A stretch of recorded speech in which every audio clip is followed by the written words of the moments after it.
everybody, today I'd like to show you the new Nespresso Inissia, and I'd like to show you the difference between the Pixie and the Inissia. Actually the inside is the same, they have the same pump inside, so the quality of the Nespresso is the same. The price is different, the Inissia is way cheaper than the Pixie, and the Inissia has a whole lot more of plastic. I mean, the whole thing here is plastic, and like this lid is not as thick as this lid. The Inissia is missing the on-off button that the Pixie still has. The Inissia doesn't have the lights in front, which actually doesn't bother me, because if there's no water coming here, then I have to fill up the tank. That's an easy thing to do. I don't need the lights in front.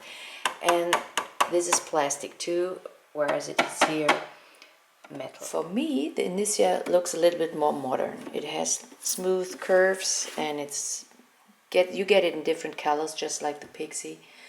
But basically, it's the same machine. The only thing, what I think is the difference, is the mechanism to perforate the capsules. Most of all, with all the new Nespresso machines, you have a hard time to use third-party capsules, since Nespresso doesn't have the patent anymore on these things.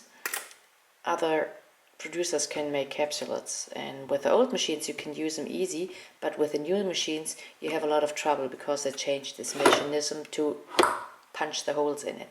So I guess if you would like to use it with third-party capsules, you might have a problem. They work with some of them, but not with all of them. But how does this baby work? It's pretty easy. To switch it on, you just push either one of these buttons. As you can see, it's heating up. That's the same as every Nespresso machine. It blinks as long as it's heating up. This is the espresso button, and this is the lungo button. The espresso button usually has a 40 milliliter amount of water, and the lungo button a 110 milliliter amount of water. But you can change it. I mean, no big deal to change the amounts. When you start the brewing process, you push the button down and you hold it down the whole time until the amount of water is in the glass you'd like to have. Then you release the button, and then it's programmed to the new water amount. So you can do it with both buttons. That's pretty easy. And you have always the amount of water you would like to have. If you don't drink that much espresso, I suggest you put here a small cup and here the bigger cup. But don't program too much water, then it doesn't taste good anymore. The water tank has the same amount of water as the one from the Pixie. It's 0.7 liters. You have to make sure that these little hooks go into here. So if you put the tank on the machine, make sure that the lid is open, push it down, and then close the lid, and the hooks go into the little holes. Inissia also has the power saving mode. After 9 minutes it'll switch off automatically, or you can switch it off by pushing both buttons at the same time. As you see, it's off now. You can also reprogram this energy saving mode. You can either extend it up to 30 minutes, or you can switch it off so that you have to switch it on and off manually. I personally suggest to leave it the way it is, so after 9 minutes latest the machine turns off by itself.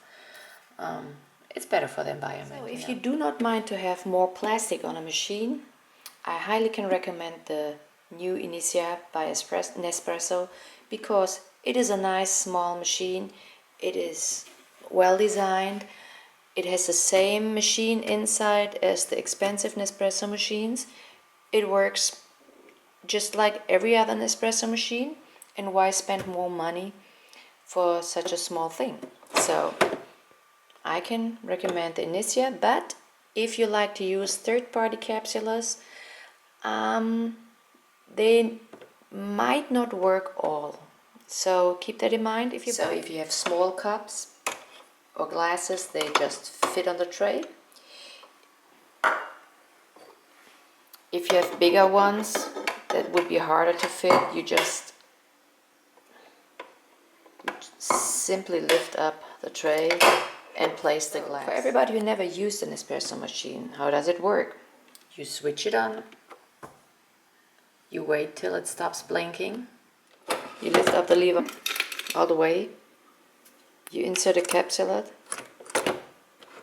you close it and push the button. So that's it.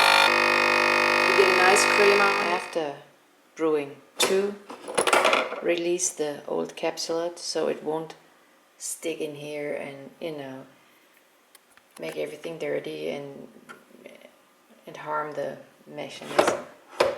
So that's it.